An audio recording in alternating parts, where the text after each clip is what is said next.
Entitled mother tries to force me to give up my dead father's guitar at a coffee shop. The manager's response was perfect. This happened about 2 weeks ago in Portland, Oregon, and I'm still processing it. I'm a 23-year-old guy, and I've been dealing with a lot lately since my dad passed away from cancer 6 months ago. One of the few things that brings me comfort is playing his 1978 Martin D28 guitar. It was his pride and joy, and he taught me everything I know on that instrument. I have a routine where I go to this local coffee shop called Bean There every Tuesday and Thursday morning before work. The owner, Mike, is super cool and lets regular customers play acoustic music during the slower morning hours. It's therapeutic for me, and other customers seem to enjoy it. I usually play some classic rock and folk songs that my dad loved. So 2 weeks ago, I'm there around 8 a.m., sitting in my usual corner spot, softly playing Blackbird by the Beatles, Dad's favorite song.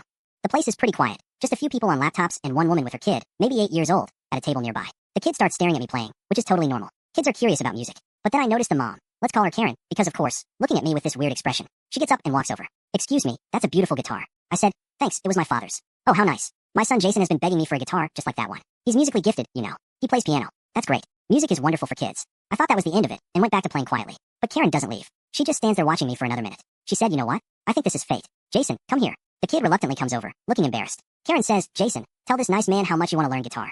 Mom, I just said I thought it looked cool. Karen says, see? He's so passionate about it. How much do you want for the guitar? I literally stopped mid-strum and stared at her. I clarified it's not for sale. This was my father's guitar, and he passed away recently. Karen said, oh, I'm sorry for your loss, but think about it. Your father would want his guitar to inspire a young musician, right? I can offer you $300. For context, this guitar is worth about $3,500, but that's not even the point. I was honestly shocked at the audacity. Ma'am, I'm not selling my father's guitar. It has sentimental value. Karen, sentimental value doesn't teach children music. Look, I'll give you $500, final offer. That's very generous for an old guitar. I said no, absolutely not. This is where Karen completely lost it. Her voice got louder and other customers started looking. Karen, this is ridiculous. You're just being selfish. My son needs this guitar for his musical development. You're probably not even that good. I bet you don't even appreciate what you have. I said, ma'am, please lower your voice. My answer is no. Karen, I'm going to speak to the manager. This is discrimination against families. You can't just hoard instruments when there are children who could benefit.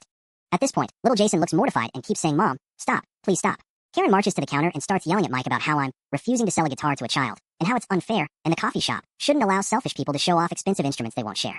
Mike, who knows my story and has been incredibly supportive since Dad died, walks over to our corner. Karen follows, still ranting. Mike, ma'am, I'm going to need you to calm down. Karen, are you going to do something about this? He's being completely unreasonable. Mike, about what exactly? Karen, he won't sell his guitar to my son. Mike, and why would he have to? Karen, because my son wants to learn music, and it's selfish to keep expensive instruments from children who would use them. Mike looks at me, then at Karen, then at poor Jason who's practically hiding behind a chair. Mike, ma'am, that guitar belonged to his father, who died of cancer 6 months ago.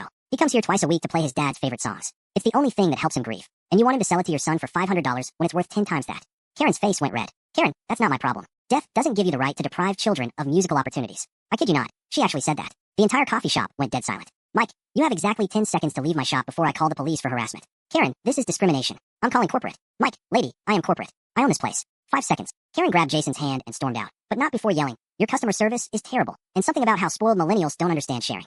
After they left, Mike brought me a free coffee and told me I was welcome to play anytime. Several other customers came over to apologize for what happened and share their own stories about losing parents. One older gentleman even said he had a similar guitar from his late father and completely understood. Jason's face haunts me though. That poor kid was so embarrassed by his mom's behavior. I actually felt bad for him. It's not his fault his mother is entitled and crazy. The kicker? Karen left a 1-star Yelp review claiming the coffee shop allows customers to flaunt expensive items and refuse to sell them to families in need, and that Mike was rude to a single mother just trying to give her child opportunities. Mike screenshotted it and posted it on the shop's Facebook with the caption, When Karen's Attack, a case study in entitlement. The local community has been incredibly supportive. I'm still shaken by the whole thing. Who thinks they can just demand someone sell them a deceased parent's belongings? And for such a low amount? The audacity is unreal.